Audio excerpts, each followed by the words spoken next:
దర్శి పట్టణంలో నమ్మకముగా నాణ్యముగా అందమైన ఆభరణములను అందుబాటు ధరలతో సకాలంలో అందించి ఖాతాదారుల మన్ననలు పొందిన Amrutha Sai gold house and pawn broker. తాకట్టు వ్యాపారం, బంగారు ఆభరణములపై రుణ సౌకర్యం కలదు. ఇట్లు మీ దేవతి రామారావు, దేవతి ఈశ్వర్ సాయి.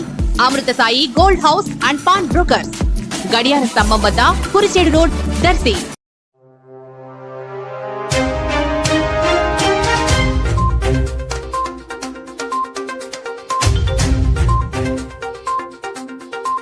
ఆంధ్ర రాష్ట్ర అభివృద్ధి కోసం ఎంపీలు, రాష్ట్ర మంత్రుల సమన్వయంతో ఓ సరికొత్త విధానానికి ముఖ్యమంత్రి శ్రీ నారా చంద్రబాబు నాయుడు శ్రీకారం.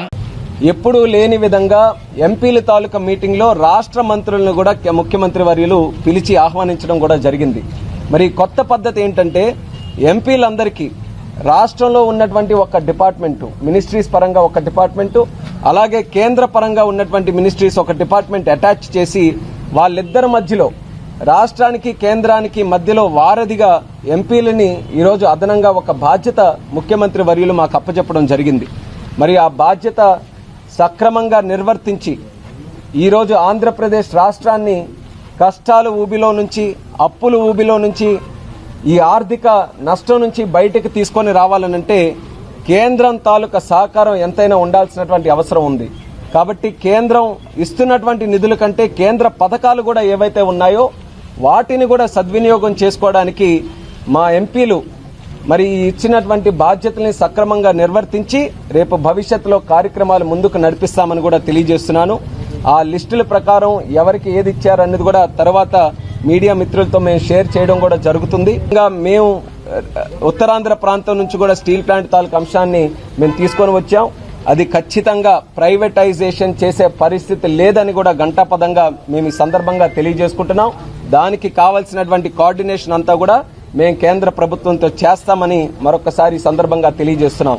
అంతేకాకుండా ఆ స్టీల్ ప్లాంట్ని కూడా ఈరోజు మళ్ళీ రివైవ్ చేయడానికి, ముందుకు నడిపించడానికి మన విజయనగరంలో మెగ్నీషియం తాలూకా మైన్స్ ఉన్నాయి గర్భంలో, అలాగే శాండ్ మైన్స్ కూడా అక్కడ ఉన్నాయి.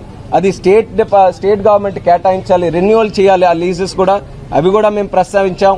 ఇమీడియట్ గా ఆ లైసెన్స్లన్నీ కూడా రెన్యువల్ చేయాలని చెప్పి ముఖ్యమంత్రి గారు కూడా ఆదేశించడం జరిగింది. కాబట్టి స్టీల్ ప్లాంట్ కి సంబంధించి ఎంత పట్టుదలతో కార్యక్రమాలు చేస్తున్నామని దానికి అది కూడా ఒక ఉదాహరణను కూడా తెలియజేసుకుంటున్నాం. అలాగే రైల్వే జోన్ తాలూకా ఇష్యూ, మరి 10 సంవత్సరాలుగా నేను చాలా కష్టపడ్డాను రైల్వే జోన్ గురించి. అది కూడా ఈరోజు ఒక ల్యాండ్ తాలూకా సమస్య వల్ల ఆగిపోయింది. దాని మీద కూడా అక్కడ వైజాగ్ లో కలెక్టర్ గారితో, అక్కడ ఉన్నటువంటి డిపార్ట్మెంట్స్ అందరితో మాట్లాడాం. దీని మీద మరి పల్లా శ్రీని గారు, భరత్ గారు, అలాగే అక్కడ ఉన్నటువంటి ప్రజాప్రతినిధులు అందరూ కూడా తరచూ దీని మీద కూడా సంప్రదింపులు జరుపుతున్నారు.